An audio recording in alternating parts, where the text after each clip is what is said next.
તમે જોજો, તમે ગમે એટલું સારું સારું ખાઓ પણ બીજા દિવસે પાછી ભૂખ તો લાગે જ, કઈ વહી ન જાય. પણ ભગવાનનું ભજન કરવા બેસીએ, ભગવાનનું સ્મરણ કરીએ, ભગવાનના ચરણ કમલમાં આપણે પોતાની જાતને પુરવીએ એટલે આપણને ચોક્કસ શાંતિની અનુભૂતિ થાય. બીજા દિવસે આપણને ભજન કરવાનું મન થાય.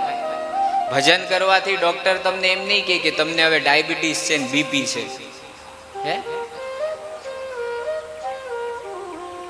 બે માળા વધારે તમે ભગવાનની ફેરવો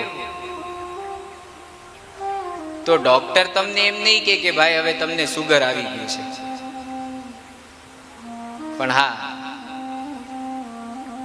ભોજન પછી આપણે મર્યાદા વગર કરતા રહીએ તો એ શરીરને નડે ને. એટલે શાંતિની અનુભૂતિ અને કલ્યાણ ભગવાનના સત્સંગમાં, ભગવાનના સંગમાં. સત ભગવાન છે અને એનો સંગ એને જ સત્સંગ કહેવાય.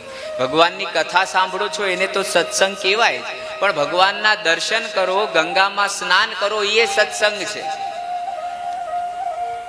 ભગવાનનું કીર્તન કરો એને તો સત્સંગ કહેવાય જ. પરંતુ સારી જગ્યાએ જાઓ, સારા દર્શન કરો, સારા કર્મ કરો, સારા લોકોને મળો, સારું વાંચો, સારું સાંભળો, એને પણ સત્સંગ કહેવાય.